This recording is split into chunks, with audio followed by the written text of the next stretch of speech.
What is up, guys? Top Deck Tommy here with Team Tactics, giving you the ins and outs and the sauce with Kashtira deck.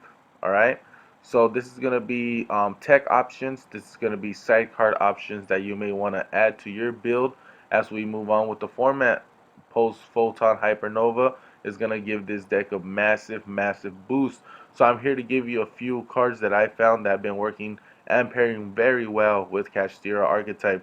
So without further ado, let's just get right into it, guys. Alright, so my first card that I want to showcase for you guys, which a lot of people should already know, is going to be Raidraptor Arsenal Falcon. So with this, you're pairing this card up with a statue of Stormwinds, and it's going to make it hard for your opponent to just special summon. Basically, it makes it a Flanders 2.0. It's two generic 2 level 7 monsters, and once per turn, you just detach one material and you special summon him right from your deck. And we don't worry about the rest of this because this has nothing to do with us. We just want this first effect right here. The once per turn detachable material, special summon one statue barrier of Stormwind. So that's all you want to do. This is what's gonna lock a lot of people out. A lot of people are not gonna like that. Okay, so right now it's at $7. It used to be about like $1, $2, something like that. Yeah, $2. Now you can pick up your copy for around $6, $7. So I recommend you get it now because it might go up. You know, but since it's still a little bit early, it might be hype. So it might go down. But I leave that solely up to you guys. Whatever you guys want to do, what you guys feel is right. So I just want to move forward with this side deck tech that I found messing around, looking at older cards, seeing what works, what doesn't, and I came across Xyz Impulse. So what you're gonna do with Xyz Impulse, you activate this by tributing one of your Psychic type monsters, right? Which doesn't matter what it is that you're gonna tribute, just tribute it off, and your opponent's gonna put their hand right back into the deck and then draw 3 cards.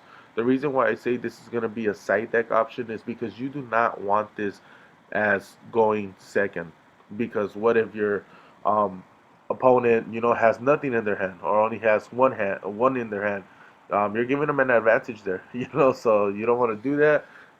Going first is a great first starter card. You basically put them on 4 cards at the end for their turn. So when they draw into the 4th card, leaving them with one crutched out, and then hopefully it's game from there. So you might want to side this in. You might not want play test it with a little bit. These are awfully cheap. They're about 15 cents, 10 cents.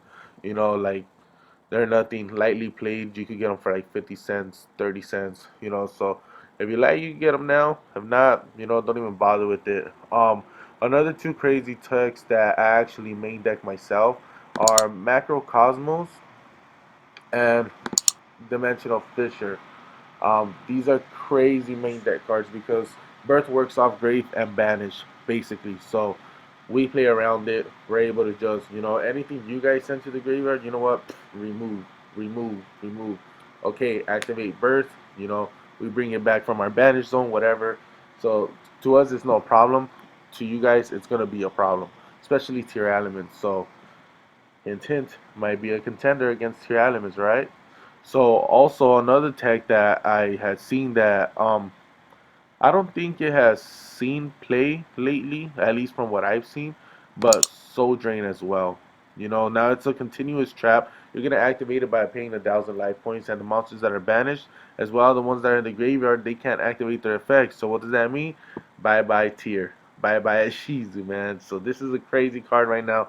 You might want to main deck this. You could side it if you don't have space for it and you just want to play around it, But like I said, play test these things. These things is what was gonna make this archetype, along with the post Photon Hypernova set, just make it awfully powerful because you're basically shutting down the graveyard at no cost. You're not removing space. You're not, you're not building a 50 card deck just to add this. All this is gonna work flawlessly, man. This is what I'm telling you. Why Kashtira is gonna be one of your top contending meta decks in the next format, post Photon Hypernova. So let me go ahead and just move forward since we all know about this. One crazy tech is Blizzard. That's right, I said it. Blizzard. First one to hear it here, right? If you guys haven't heard it. So this helps cracks the back against Mine, Dark Ruler No More, and all the book cards, right? So pretty much any spell can be negated by Blizzard except for Super Poly and Droplets if they send a spell card. So what it does is gonna target one facial spell that your opponent controls, and you negate the activated effects of that spell, and the spell is on the field with that same original name. And if the targeted card will be sent to the opponent's graveyard this turn, it is added to the hand instead, which is fine because most of these spells that they want to use, it's gonna be once per turn. So you're negating it, and you don't gotta worry about a thing after that. That's what I think. So they're awfully cheap. This is I believe for the super rare. You can get them for about a buck 20. Things like that. They went down, so get them right now, man. Because once they know, you get this little tech in, they're gonna wanna, they're gonna wanna pick this up. For all my Kashtira players out there, right? So another great, great spot removal tech that I found very powerful in my build as well is instant contact. So instant contact, you're gonna pay 1,000 life points. You're gonna special summon a level 7 or lower elemental hero monster, and what I chose is Grand Neos. Grand Neos, you have spot removal. I'm sorry, you got spot removal with this. So you're making your plays. You have all this thing going on. You have a problematic monster. You don't know what's gonna happen if you're gonna be able to get rid of it. You know what? Instant contact, play it out, make grand neos, and you have an extra spot removal, and you keep extending plays without any more interruptions. So look into it. Right now it was about 7 going down. It's going down now, about $4. I picked it up when it was around $7. So get them right now, man, before they go back up, because this not only is a good tech in Kashtira, it's a good tech in a lot of decks. And I've been seeing a lot of play with it. I've been seeing it in Predator Plant decks. I've been seeing it in like branded stuff just for spot removal. Spot removal is what you need in this format. So I like it. I hope you guys like it too, right? But at the end of the day, this is just my opinions on things that have been working for me. Without further ado, let me go ahead and move into one of our few last cards, which is going to be Xyz Import. So what you're going to be able to do with Xyz Import is target one of your Xyz monsters, and you're going to target one monster from their side with attack less than or equal to it, and you're gonna attach it to your monster as material. So basically, all we do is rank 7 spam. That's all we do. We build boards with rank 7, and this could be an easy interruption with your one card starters that you gotta summon to go ahead and activate and things like that. Um, just snatch it away. Just snatch and run, bro. Snatch and run is what I gotta say, man. So, and that's it. That's extra interruptions for your board. So, say you need you need one material detached. You're down to one material. You know what? You just added an extra material. You can still activate this to second, third turn. So, it's more material for us. So, that's what I like about it. I want to move into a controversial card that is a lot, a lot. It was crazy. I think it was like $10 one point, something like that, and that is Mushroom Man number 2. So yeah, it was up there. It was at around 4. People were signing it for like 10. It was ridiculous, man. It was ridiculous. Nobody bought it, but this is crazy. And I want to let you know why Mushroom Man number 2 is great for a number of reasons. Okay, so the first one is that it's searchable with Rhoda, and Rhoda is searchable with Tactics Training. So getting to Mushroom Man number 2 is fairly consistent. You're not gonna have any trouble with this. All right. So the second point that I want to bring up is that this actually triggers your own Kashtira effects by in the opponent's standby phase, okay? Because your a player controlling this monster loses 300 life points during each of his or her standby phases. Okay, so once this activates, um, guess what? Bam, that's what happens. You're gonna activate your Kashtira, and you're gonna go ahead and do your play, whatever it is that you got to do. Okay, and another one that I like is that you consistently lock 3 zones, and in the standby you can lock a further zone, so they only have like one zone available. And I think it's gonna be what I think an extra monster zone, if I'm not mistaken. So you're able to lock out all 4 at once, because this is already locking one, and then you have with Sri La, you're locking another 3. So that's crazy right there. So, and lastly, your opponent controls a monster. They can't go into their own Kashtira plays, because Kashtiras, most of all their cards, if not all, you need to have no monsters on your field in order for them to get special summons. So what does that leave you at? It leaves you at them having to play Birth if they have it, so they could go ahead and normal summon.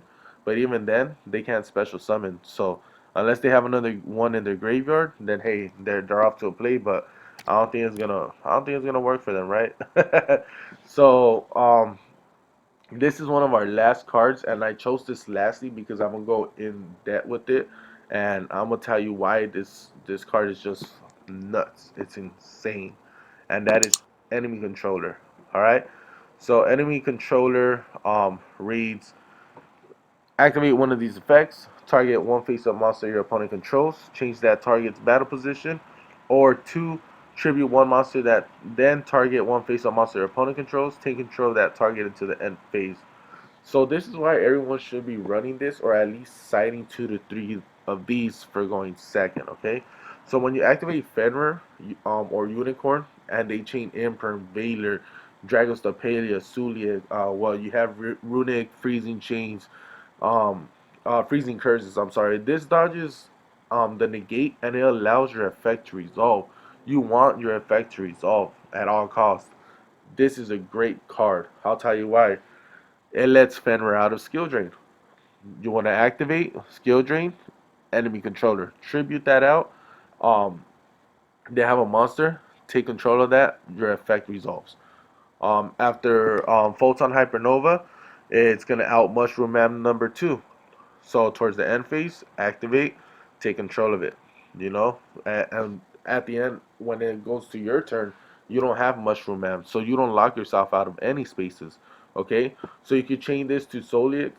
Your guy resolves. They don't send a tier, and you now have their their Rukalos, and then you stop their attempted summon on their turn now.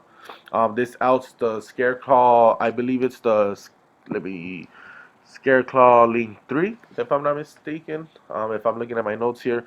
So I think it is the Link 3 that is unaffected by your monsters and turns your guys into defense. And that's a pain to deal with, So this is a great card to out it.